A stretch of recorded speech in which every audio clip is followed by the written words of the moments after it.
Okay, so I'm very excited to be introducing the Plenary for Creativity and Innovation.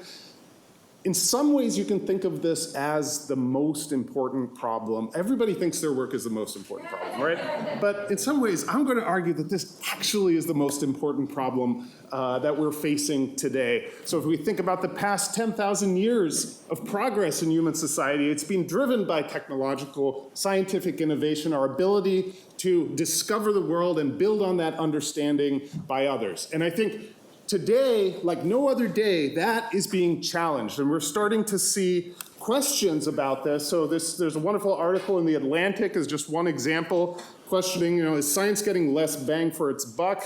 An argument here is that we continue to keep doubling the growth of science in terms of funding and resources, and the question, there's questions about the payoff in terms of, is the rate of innovation staying relatively constant? So I think, to put this another way, if we were to double the number of teachers every year in the US and our test scores were staying constant, I don't think, just to keep that constant, we'd have to keep doubling that. Probably not what we want as a sustainable future. So, why is this happening? I think it really does have to do with the core tenet of this conference, which is collective intelligence, or the failure thereof. So let me just end this and bring it into the session by giving you a little analogy. So how many people have seen this before by Matt Might?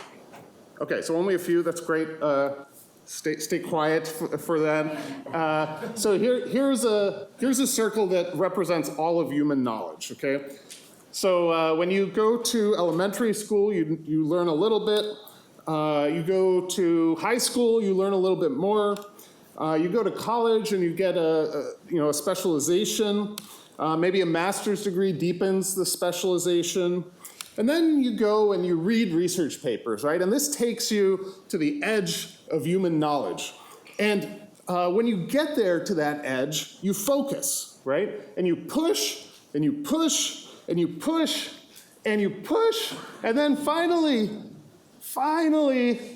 the boundary gives way, and we call this a PhD.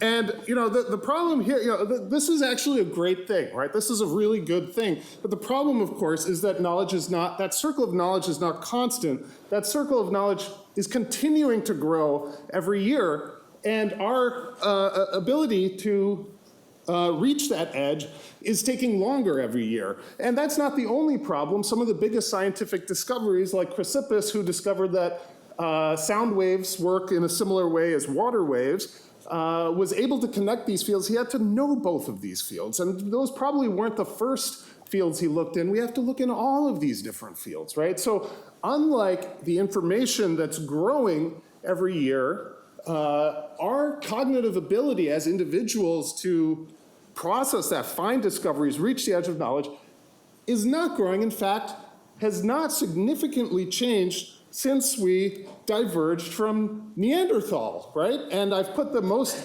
evolved human I could find on the right-hand side. Alex, you should not have posted that picture of yourself yesterday. I just couldn't resist with anyways. So I think this is a really huge problem that we are facing today. And we have a set of wonderful speakers here. They're going to tell us about how do we move into collective intelligence to start to address these issues, looking at civics and building participatory collective intelligence and creativity. How do we not do this, right? When do you connect people? When do you not connect people? And how do we bring AI and other types of cognitive augmentation into the process rather than replacing the process? So with that, I'm super excited to bring up Stephen Dow. Please welcome our first speaker.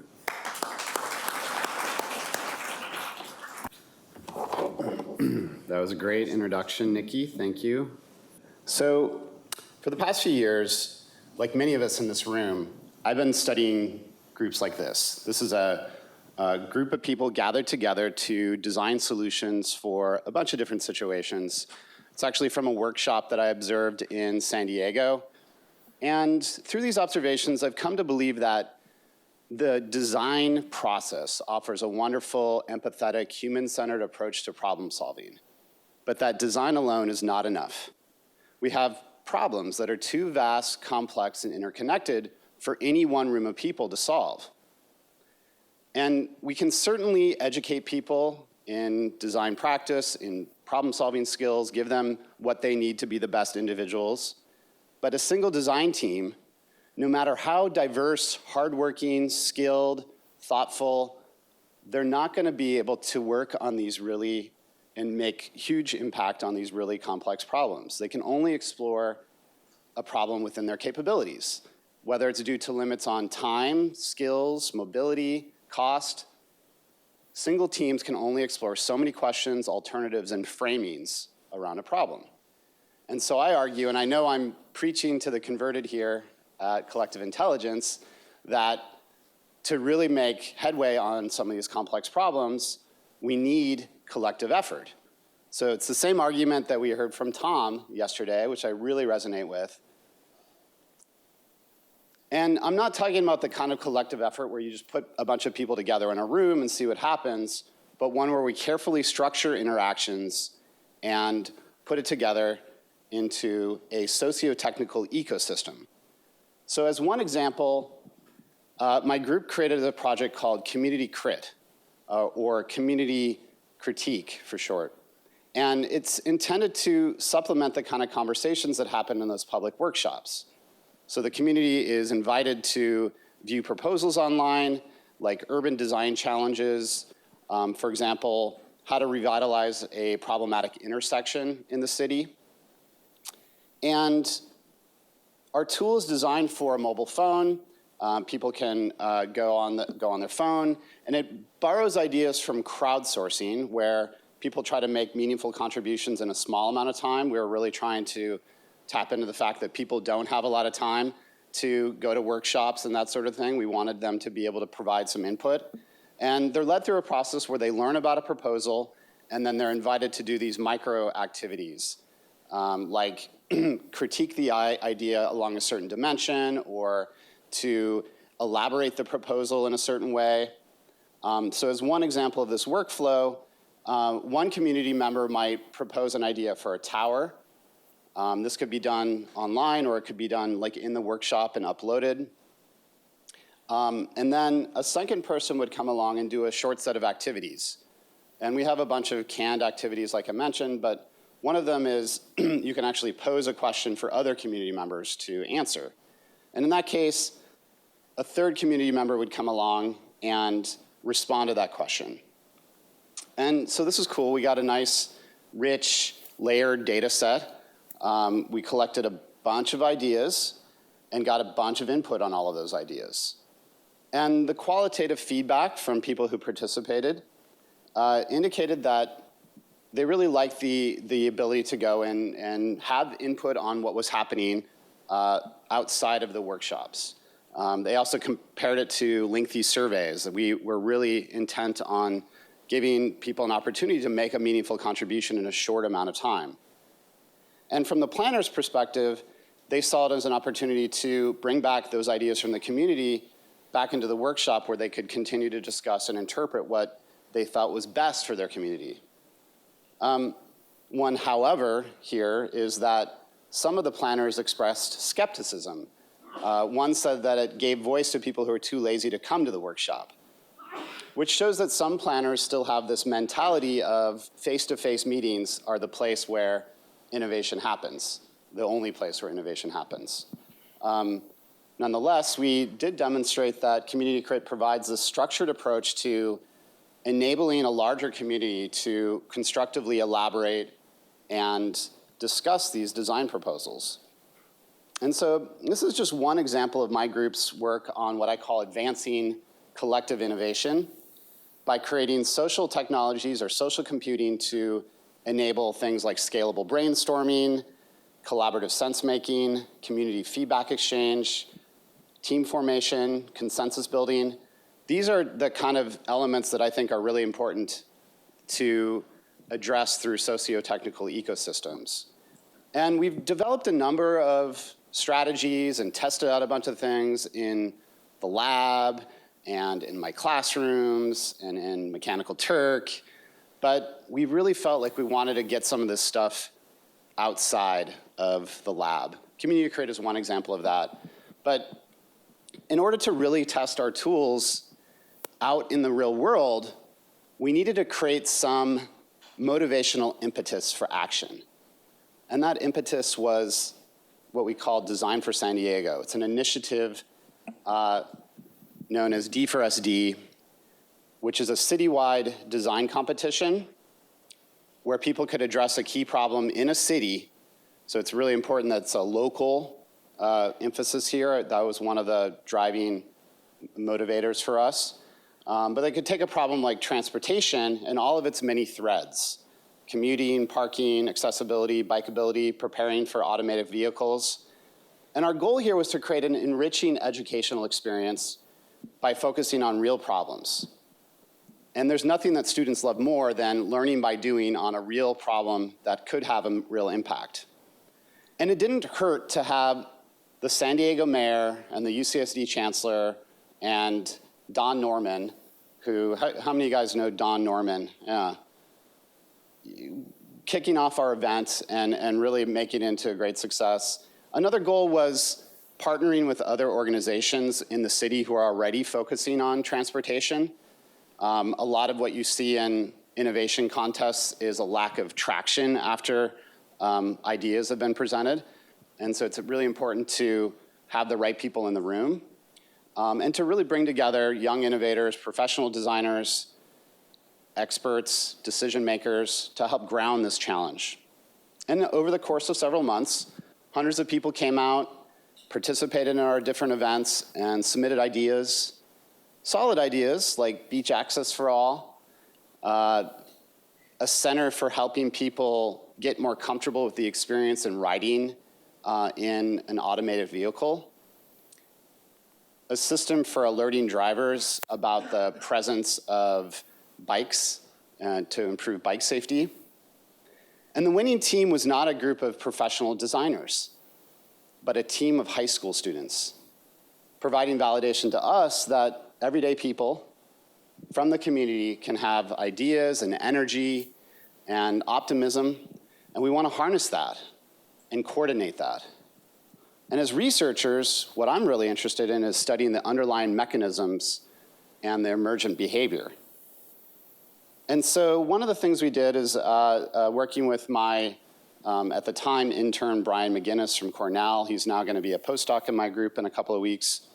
And we did a pretty interesting analysis of the community discussion around D4SD. And it was all done in Slack. And one of the many interesting details that emerged in our CSCW 2018 paper has to do with how the conversation unfolded over time. So we looked at the volume of messages every day, and one thing we noticed is that there were these spikes in activity that tended to happen around the in-person events, which was kind of interesting, not too surprising. So the kickoff event with the mayor, the start of our studio sessions. But then now when we look at the type of messages and the place where those messages were posted inside the Slack work group, we divided it into the public community channels, like discussions around the problem space, questions and thoughts about the process for the competition, shown here in yellow and green, and private channels where the teams only could discuss with each other privately and it wasn't a public discussion. And what we found was that the team registration deadline marked a very key transition where before that time, we saw a lot of community-wide public discussion about the problem, but then after that deadline, almost all of the chatter was in the public or in the private channels, and very little interaction in the public channels. And participants also noticed this trend. One talking about how the Slack was effective in showing and learning about the problem space, but then after the competition really heated up, people stopped sharing. And so my group is interested in these kind of questions, these open questions about collective innovation. How can we model team behavior or individual behavior within different types of ecosystems? whether it's a competition or something else, and how can we encourage behaviors that are more pro-social, more beneficial to the whole community, such as sharing insights and resources rather than cannibalizing them, covering all angles of a problem space, not just the sexiest and most promising.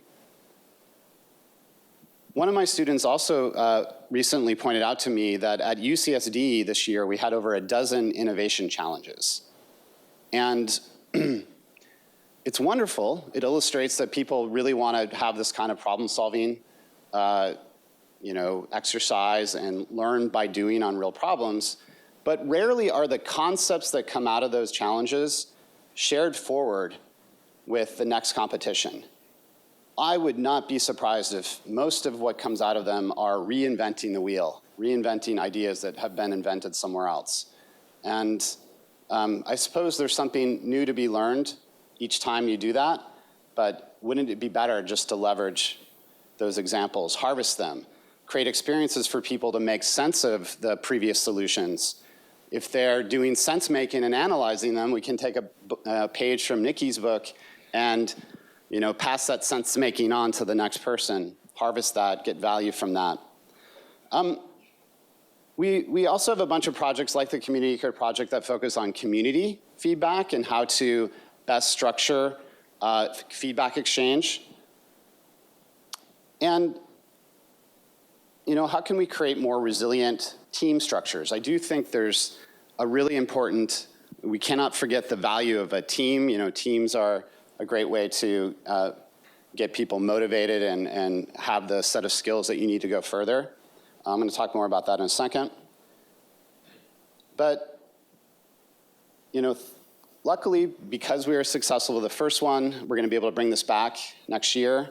Not only will it provide an educational opportunity for students in a way that connects with the community, hopefully give new ideas to the community or to the city of San Diego, we're really working to integrate now a lot of our underlying research on the technologies that can support a more interesting kind of competition, one where we try to get ideas shared and teams created in an interesting way. So how much time do I have left? 1 minute, okay. Just a quick glance at a future project that's coming out this year. Brief introduction is that teams are really great, but that forming teams often is either done randomly or with characteristics like skill diversity, domain knowledge, emotional intelligence. And while I don't necessarily refute these, I have been focused more on intangible factors like trust and rapport and familiarity. And to this extent, we've been taking cues from speed dating and what we call team dating, where we create these short, rich interactions that provide information about whether there's a potential match. Let the people be the judge of whether they're going to be a good team. Bob Crowd and our collaborator, Ioana, did some preliminary evidence, gathered some evidence in Mechanical Turk environment. But that was online and under pretty tight experimental controls. And we wanted to see how this would play out in a setting much like this, a room of people co-located. And so we created a platform called Proto-Teams, where we had this mobile web application. And what we would do is we'd have everyone take out their phones and pull up a short URL, and they enter a little bit of information about themselves. And then what they see on their phone is a particular shape and color. A red circle, a blue square, and people in the room rearrange themselves and find each other, much like we did with the bridges last night. But in this case, because we're doing it all digitally, we can dynamically regroup people. We can do activities through the phone, like quizzes or icebreakers. And then importantly, we can ask people to rate their experience of interacting with the group right after they've had that team date. How likely would you want to work with this person again? And after several rounds of this, where they're mixing with different people, we can actually be much more intentional about how we're creating these dynamic groups. And we built this system and started piloting. Here's what it looks like when I tried it in my classroom. It takes about 30 seconds to 60 seconds for the teams to find each other, and then they're able to do these activities together. So we think this has great potential to improve how groups form in these co-located settings like hackathons and designathons, which are all part of our Design for San Diego thing. If these are the kind of things that interest you, and I think they are, I would love to talk more. And thank you for your time.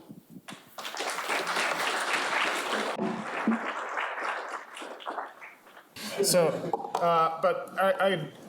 so now I want to introduce our second speaker, James Evans, coming from the University of Chicago. And so we're going to hear, I think, a very different take now on innovation and when it's good and when it's, how is it good, maybe, right? Sure, sure, that sounds great. I mean, the real question that I have for you today, as I stand before you, is how they turned that enormous room we had last night into this tiny room that we have today. Is that like a garbage, a garage door there to the, I'm not sure here, give me one sec to just plug this in because I'm very light. And, let's see, I think, here we go. Great. And I'm just gonna set a self-delimiting timer with a soothing chime at the end, just for fun here.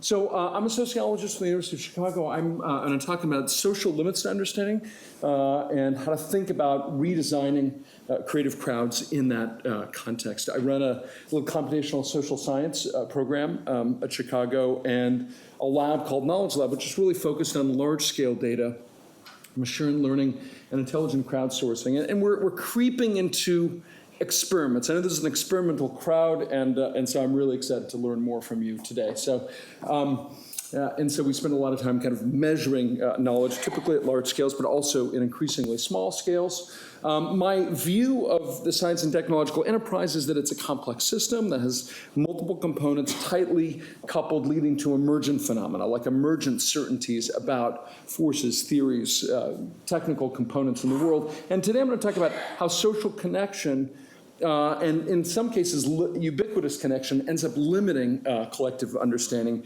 and these network conversations end up decreasing independence and its consequences. So chapter 1, I want to talk about how centralized communities generate non-replicable results in science. So there's been a big kind of replication concern across science, but especially in genetics, medicine, social psychology, et cetera. So I'm going to basically try to take a high-throughput strategy for replication and reproducibility by taking tens of thousands of findings from the literature and linking them to a huge, massively replicated high-throughput biological experiment in the context of drug-gene interactions. And so we're looking at the way in which these drugs influence these genes. We've got 70,000 claims from around the world, and we're linking them to this massive Lynx L1000 experiment, where each experiment's kind of redone about 200 times to look at its robustness across cell lines, across dosages, across time. And what we find is that science is not totally broken, which is to say when there's more agreement in the literature, then it's more likely that those findings replicate across those massive replicates of experiments. But when we look at the connection between claims within papers, so each of these dots is a paper that's making a claim about sulforaphane upregulating human gene NQ01 or estradiol upregulating human gene PRSS23. And you can see that the likelihood of agreement strongly is predicted by the likelihood that they share authors, the likelihood that they're using the same methods, and the likelihood that they're basically citing the same prior research. What we find is that that increasing density of connection gets rid of robustness, so dramatically decreases the likelihood that findings replicate. In fact, all of the benefit from replication numerous times disappears as a function of increasing connection between the authors in the setting. So there are cases where there's 50, 60, 70, 100 replications of experiment across the literature in Science and Nature, prominent places, and it's basically indistinguishable in its likelihood of replication than a single person in their closet performing the research and publishing it in a low quality venue. So social connection ends up limiting collective understanding in this context. Another context, this is a paper that we published in Nature a couple of months ago about how large overlapping teams end up decreasing disruption in the scientific space.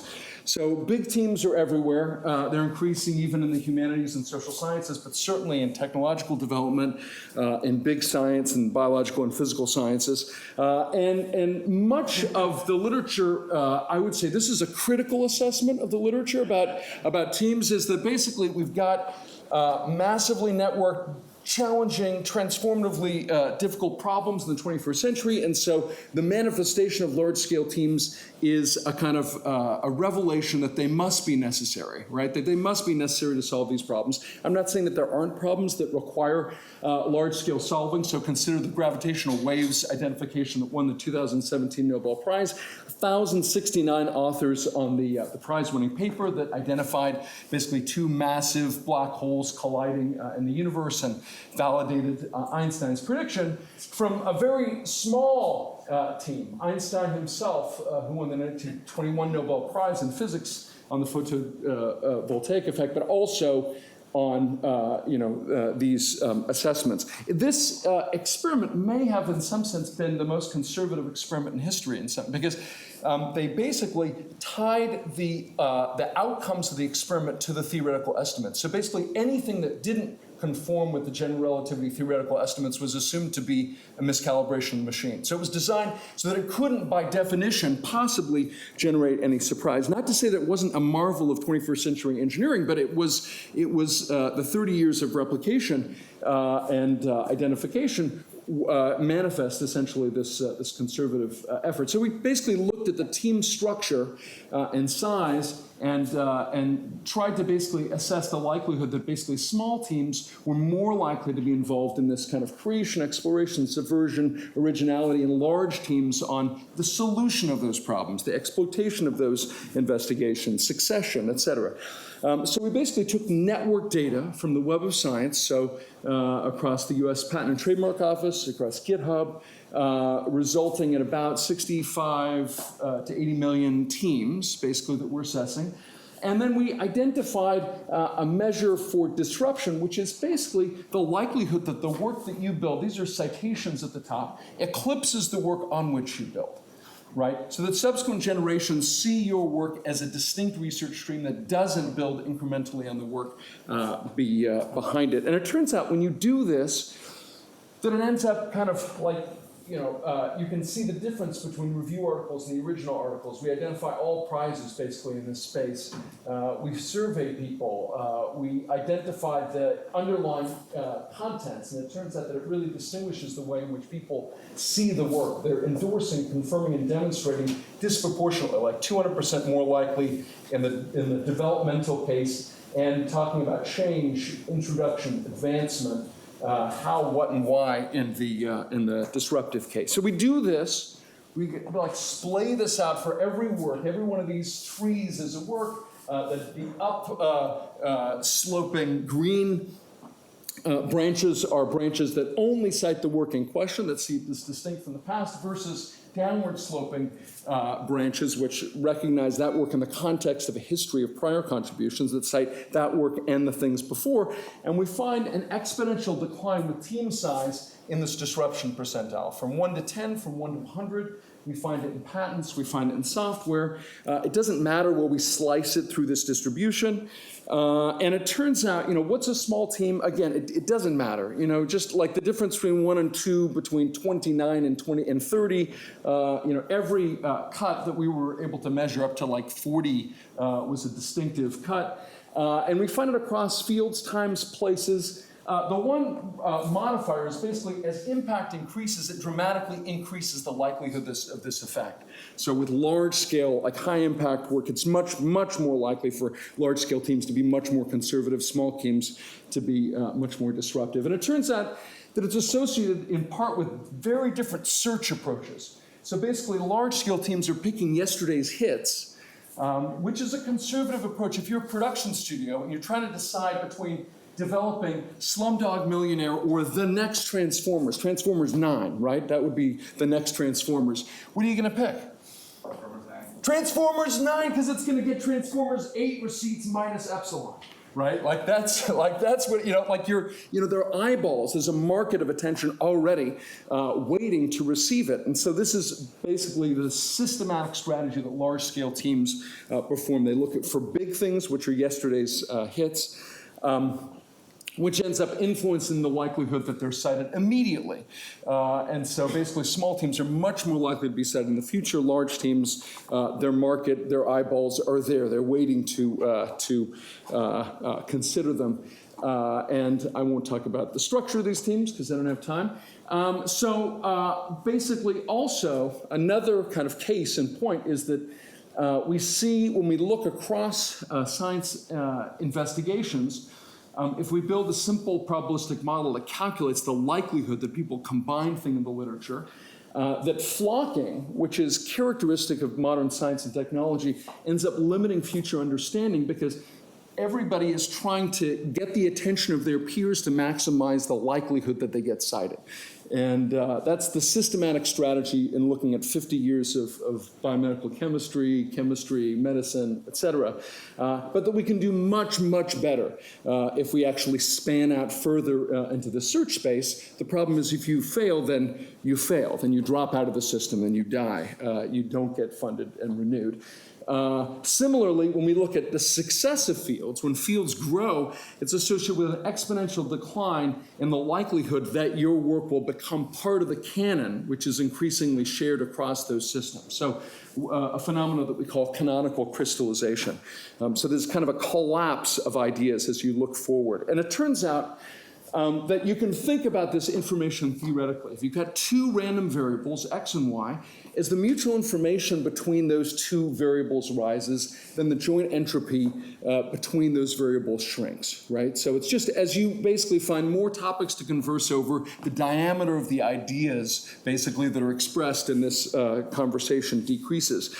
So all this, I would argue, comes down to the underlying idea is the system that you're looking at, is the scientific or technological problem that you're investigating smooth or is it rugged in some underlying fitness space? And if it's smooth, which is to say that the first and second derivative of success, right, leads you to believe that the next step is most likely to follow from the prior step, then you want network communities, you want large-scale teams, you want massive collaboration and following herding behavior. On the other hand, if that's not true, if it's a rugged landscape, if you can't predict what's going to happen in two steps from the successes from the past, then you want individuals and small teams. You want scatter across this distribution. You want fragmentation so that across the crowd, essentially, you can bet and benefit. Now, what suggests that this is a smooth, whether the world is a smooth or a complex landscape? We did an analysis where we tried to predict all of next year's papers and patents, right? So again, we had a very impoverished representation of a paper. It's just a type set of elements. Paper would be, 2 methods and 3 diseases that were studied using 4 chemical traces, right? So that's our lame representation of a paper. And it turns out if you build an embedding space and you put all these elements in that space and you maximize the likelihood that every time you do a bunch of Poisson draws to pull those papers out, hence the soothing chimes. Okay, I'm going to give myself another 30 seconds. Then you can predict 95 to 97% of next year's papers. So that feels smooth, right? That feels like it's like literally, it's just momentum. We're just, we're moving that thing, and then we're pulling down the next year, and we can predict 95 to 97%. The problem is, the thing that best predicts success, outside success, so being in the top 1, 5, or 10% of citations in the next year, is unpredictability under the most predictive model. Right? That shrink, that fitting model that creates the smoothness of the system, it's almost all papers for next year. Unpredictability under that model is by far an order of magnitude the best predictor of outside success. Similarly, fields are separated by jargon. Right? So basically, people are investing in fields, they're developing sub-languages, information theoretically efficient, and they're basically collapsing into jargon worlds that are uninterpreted by others. But it turns out when we analyzed ambiguity across science and scholarship, this was by far more likely. Works were ambiguous, were much more likely to bring basically fields together. And that was accentuated when things within different fields would cite that the underlying ambiguous or first. Finally, when we look at political polarization, what you understand in the context of Wikipedia, we talk about liberal articles, and use that to assess the likelihood that you're a conservative or liberal person. It turns out we get about a 30% signal. But more polarization, these teams were associated with higher quality systematically across the system. And this is because basically, this is a paper where we looked at increasing polarization, so the likelihood that you bought left or right-leaning books was dramatically associated with or correlated with the likelihood that you would buy different books in the scientific space. So you have very different forms of information that you're bringing together as a function of this divide. Anyway, I think the problem, the issue, is that in this world of massively increasing networking with information and communication technologies, in some sense, bridging is less of an issue, I would argue, and that separation and independence, which facilitates productive bridging, becomes the issue. So I'm going to argue, again, in closing, that social and technological disconnection increases collective imagination. I'm not going to talk about abduction, but I have a story there. Well, I will say that basically the things that drive these innovations are surprising backgrounds. So people who come from completely other places, and not typically in the context of teams, but literally, they literally are speaking to a very different audience. That's the thing that drives systematically these surprising breakthroughs. So in the evolution of sustainable innovation, we want to promote bridging, but I would say in this connected world, we want to protect independence and develop socio and technical systems like competition policies and pluralism policies, which explicitly facilitate those differentiations that make marginal bridging more valuable in the future. So with that, I'll close. Thank you.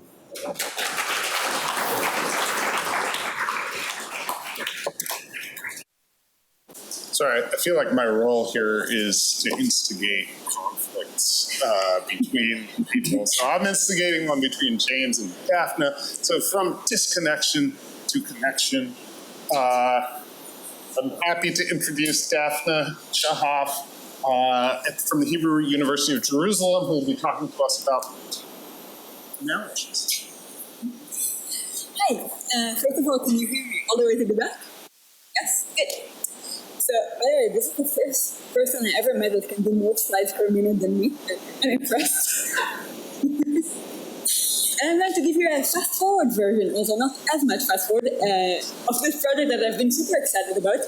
And this is joint work with quite a few people, like SR James, most notably my student Tom, who is somewhere over here, Steve Deep, and Joel Chan from Maryland. So let's start with this guy. How many of you recognize him? Oh, okay, so tell me, who is this?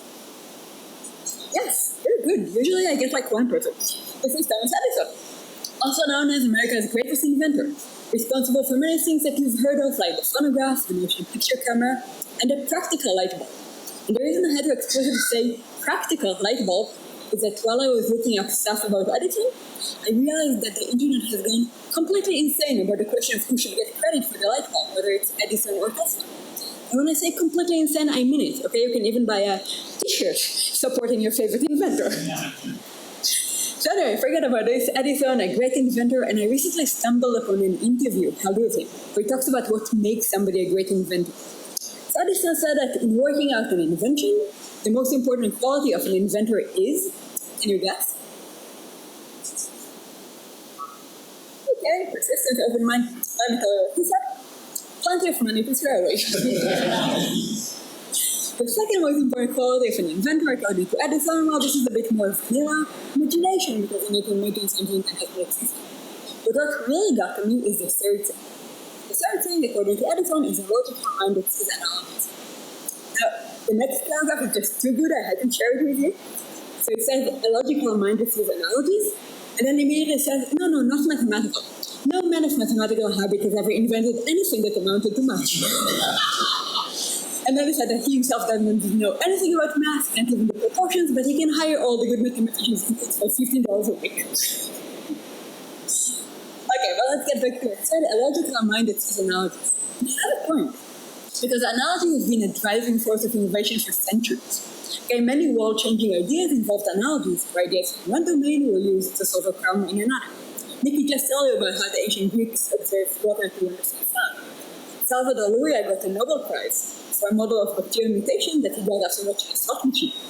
NASA hires origami experts to help them design folding spacecraft. Yesterday we saw the Eldon device, if you remember, helping babies pack the birth canal. And this was invented by a car mechanic after watching a YouTube video, how to extract a cork from a wine bottle. So just like YouTube was a source of inspiration here, there are these sources of inspiration.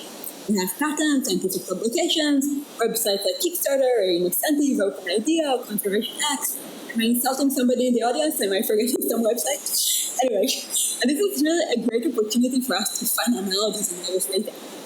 Having said that, it's also a major cognitive bottleneck for people, because you can't expect one person to be familiar with 10 million patterns. So the natural question is, can computers help us find analogies in all this data? Okay, and the goal of this project is to design a novel system to automatically find analogies in such large, unstructured natural language messy data sets.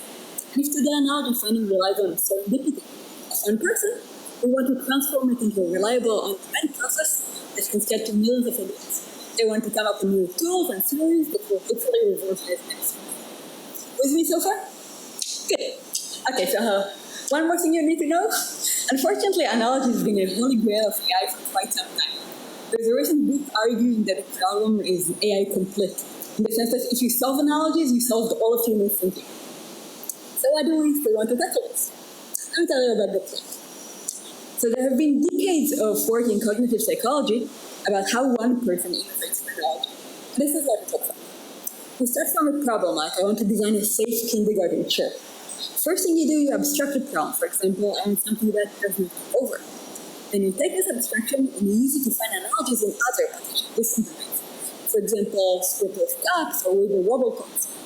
Then you take those analogies and use them to generate solutions to your original problem. So if you came up with a wiggle wobble toy, you might think about an egg-shaped chair that writes itself. Okay, so this is what it looks like for one person, and it's probably you want to explore the multiple roles that machine learning and AI can play in this pipeline. They want to try to inject machine learning and AI into each one of those steps. And today I'm going to talk about the first two steps. Let's start with the middle one, because this is the most interesting. So the biggest challenge here is that the computer needs to recognize similarity between two things, despite the fact that they use very different words. For example, none of today's natural language processing algorithms will tell you that babies are anything like corks, right? But this is exactly what Odon realized. So for a really long time, computational analogies circumvented this problem by assuming that they have handcrafted data with high relational structure. This is how you would encode a cork in a wine bottle. And if you have this representation, finding analogies is trivial. But this is super difficult to obtain and there's no speed. So in 2016, we had our first paper where we suggested to treat this as a supervised machine learning problem. And we collected data from a website called Quirky. If you don't know that, this is like a less fun version of Kickstarter. And we crawled something like 10,000 product ideas across multiple categories because we want cross-domain analogies. And just so you see, products are in natural language, usually really, really bad English. And this was our data set. And we treated this, like I said, as a supervised learning problem, meaning we crowdsource label, we crowdsource examples of those are analogies, those are not analogies, and we tried using metrics learning to learn this. And we beat some baselines. We still had this moment of my graph is better than your graph in the paper. But the bottom line was that straight out of the box machine learning is not going to cut it. So the next year we had another paper, this time based on an insight from cognitive psychology, something called schema induction. It told us that when people are doing this, they focus a lot on the purpose of the product and the mechanism, how you achieve this purpose. This allowed us to come up with representations that were expressive enough to find analogies, but easy enough so they can be automatically extracted from raw text. So we use a combination of crowdsourcing and deep learning because, of course, to be able to map between natural language product descriptions and vector representations of the purpose and the mechanism. Okay, the part I was most excited about was the evaluations. Let me briefly tell you about it. We had an ideation study. We showed people some seed products. For example, this is a cell phone case. It has a secondary battery in it, so it allows your battery to last longer. And we asked them to find other ways to solve the same problem. There are three conditions in this experiment. We show them inspirations, either random makes the inspirations, because there's lots of work about how random makes you more creative. Surface similarity, which mimics what today's search engines would have shown you as related. And ours, meaning a product with a similar purpose, but totally different mechanism. So just so you see this as an example from the actual study. So on the right we have random, which is all over the place, with stuff like at the bottom, dog meetup app, because that's what the world really needs right now. The middle column is surface similarity, so you see lots of cell phones, cases, cell phones. And on the left is our approach, which is really exactly what we wanted, things that are related, but much more diverse. Just check the bottom one. My later point is really working on this one. So the bottom one is this completely crazy suit with a system of pulleys inside it. So it generates motion energy when you walk. Doesn't mention cell phones, doesn't mention batteries, but it's clearly about this idea of generating energy. So people saw those inspirations, generated ideas, we had judges externally evaluating them according to those standard criterion and creativity studies. Basically novelty, meaning you're solving it in any way. Quality, meaning you're solving the right problem. And feasibility, meaning you're not breaking physics. Okay, no time travel or cold fusion involved in your solution. And the bottom line was that no matter how you slice and dice it, look at number of absolute good ideas, proportion of good ideas, people using our inspiration got a really nice boost to their creative ability. And so the next question for us was like, okay, great, so we took some stuff from raw text to these crazy representations. How can we come up with more complex, more expressive representations? Now to just briefly tell you about two things we did. First was in CSCW, we had a paper about finding analogies between research papers, not just quirky products. And then we just extended the schema, not just purpose and mechanism, but also findings of the paper and the background. And we actually managed to take a domain expert in mechanical engineering and show them useful analogies in totally different areas. The other thing, I'm going to give you a sneak peek into something that's work in progress. We said that instead of having just one vector for overall purpose and one vector for overall mechanism, we want to support finer granularity. We want to support multiple purposes and multiple mechanisms, and not just this, vector, but really purposes and mechanisms corresponding to chunks in the original text. So you also get interpretability. So I can tell you, hey, this product has mechanisms like a neck pillow, soft material, and sensors. So we can do much more interesting stuff with different. Breathe in, breathe out. This was the first component. Let me tell you about the abstraction. So the biggest challenge here is how does the computer get the right abstraction? And it's especially hard because some aspects are only implied in the text. For example, you're looking for something that does not tip over, and your algorithm suggests a TV wall mount. Then you say, okay, great, how about I mount my chair to the wall? It's definitely not going to tip over. But you and I both have a mental model of kindergarten chairs, and you know that they should be movable, right? So this isn't such a great solution. But how is the computer supposed to know that? More broadly, this is a part of the common sense knowledge problem. Things that everybody knows, yet nobody actually states out loud. Super difficult to computer. I actually think this is the hardest problem that we're facing today. Okay, so at HCI we had a system that allowed users to explicitly control the abstractions when they were looking for analogies. For example, you start with this product, it's called a soapy slider. It's just a fancy soap dish. And then the designer can say, okay, here's the thing I really care about, this aspect of how it works with different sizes of soap bars. And then they could click on words and pick the right level of abstraction. Like, what's really important to you about soap when you're looking for analogies? Do you care that it's used for cleaning? How about chemical properties, like it's a surfactant or water salt? Does it matter that it's slippery? Because I can imagine scenarios where being slippery is important for the analogy, or in this case where it's probably not as great. So we allow them to actually control explicitly the level of abstraction they want, and we showed it gives them way, way better results. Those are just some examples. In this case, the algorithm found a knife Rolodex with multiple slots for different sizes of knife, and a telescopic frame that can work with the different sizes of phone and tablets. My favorite part, again, was a designer that had a problem of removing excess oil from fries, abstracted it to a separation of liquid event, and came up with hydrophobic coating. Now, I don't know about you, I probably do not want hydrophobic coating on my fries, but this definitely got them to think in totally different directions that I had in mind before. Okay, so conclusion. So why should we do this? Because analogy mining has this potential to revolutionize many, many areas. Just imagine a future where scientists, designers, problem solvers can use this tool to find these things that are similar, not just on a surface level, not just keywords. Another personal holy grail of mine are some of those ideas to feed back into cognitive theory. Why now? Because there's an explosion of data, tremendous progress in machine learning, NLP, crowdsourcing, and what next? Well, I talked to you briefly about some of the things we're exploring, more complex representations, common sense, trying to apply this to new domains where we're doing work on patterns and biomimicry right now. And basically, if you have more suggestions, come and talk to me. Thank you.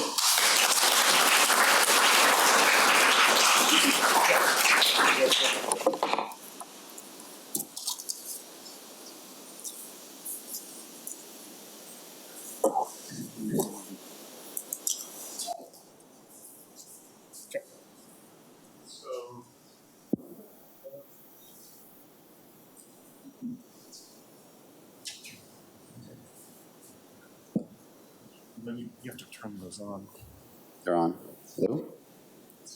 Okay, so I'm going to ask one question to get things started, and then we'll have a few questions from the crowd. So if we were to take this introduction of, slowing, rate of innovation or just requiring more resources, what one thing would you do if you could wave a magic wand to increase that rate of innovation? Well, I reject the premise, in part because I love this work, actually, especially the work Daphne was talking about with analogy mining to discover new breakthroughs. But I actually think the problem is not getting more ideas. I think the problem is getting people to agree on what are the right ideas, or working together on almost like the big team thing applied to really wicked problems. I feel like in terms of society and sustaining our world, that's become more of my focus rather than generating more ideas.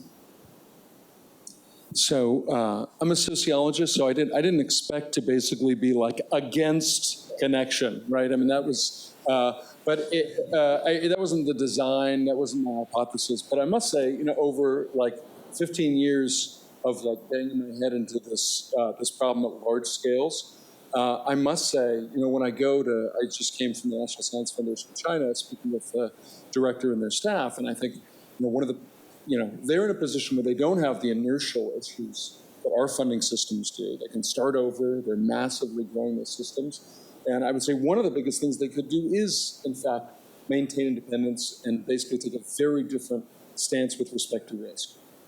These aren't about kind of large and small teams and networked and non-networked systems. It's about basically risk diversity and building massively long-tail portfolios of approaches. That means that we have to amp up our tolerance and, in fact, our desire to see failure. And so I think until we do that, I think it's very unlikely that we're going to see an increase in transformative innovations. You kind of stole what I had in mind. Basically, the incentive system is broken, right? Nobody's encouraging you to go and try crazy things. There's like every 5 years or so, I hear talks about, let's do the journal of things that did not succeed. And then like, yes, we have a journal and nobody submitted to us, so who cares? But by the way, if you already raised it, I'm going to ask, how do they measure a scientific progress? Because I don't even understand how this graph was constructed. I will refer you to the article. No, don't do this. It's well, I'll talk to you after about that, but let's take a few questions from the crowd.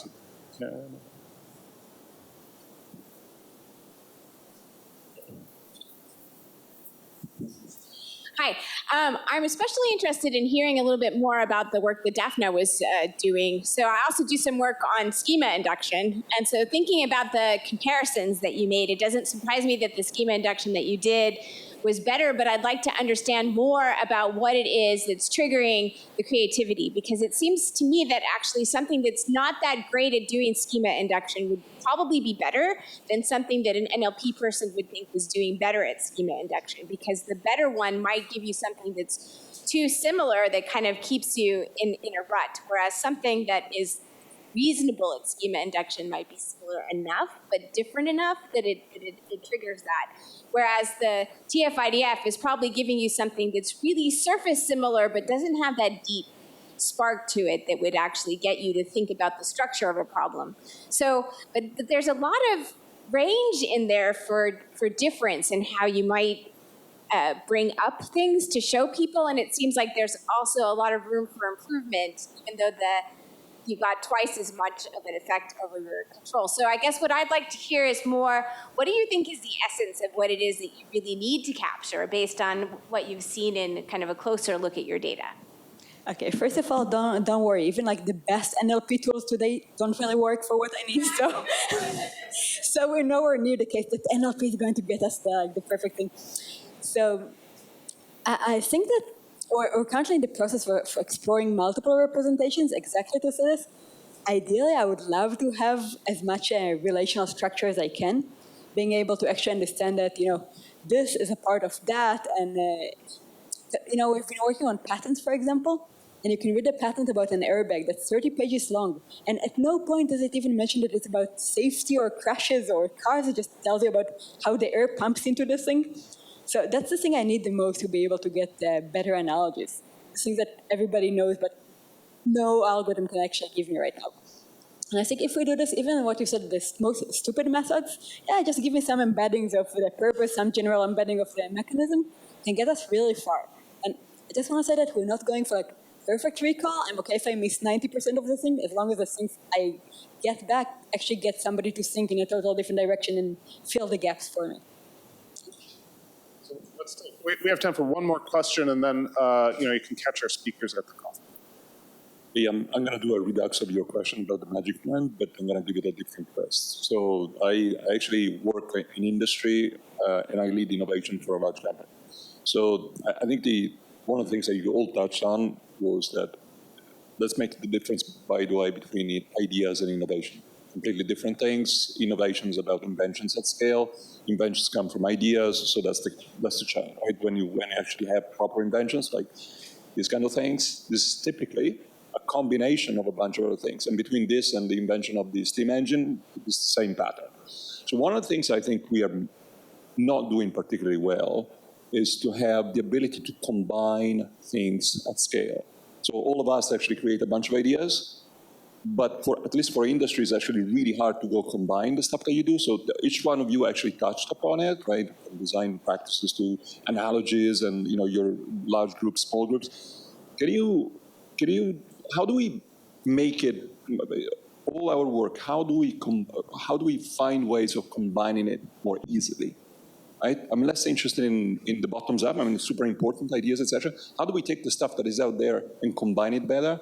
Is this below science pay grade? I don't think it should be, right? Yeah, I'll just say one thing. This is less in the work that I presented here, but we've spent a ton of time looking at combinations, predicting combinations, et cetera. And one of the things that we systematically find, if you look at the space of all combinations, right, in the next period, is that basically the scientific and technological systems are crowded in very tight bits of this manifold possibility. So I mean, they're in one tiny shred of this space. And so one of the things that we've been doing to identify potentially productive combinations is basically identifying combinations that likely were attempted and then abandoned, right?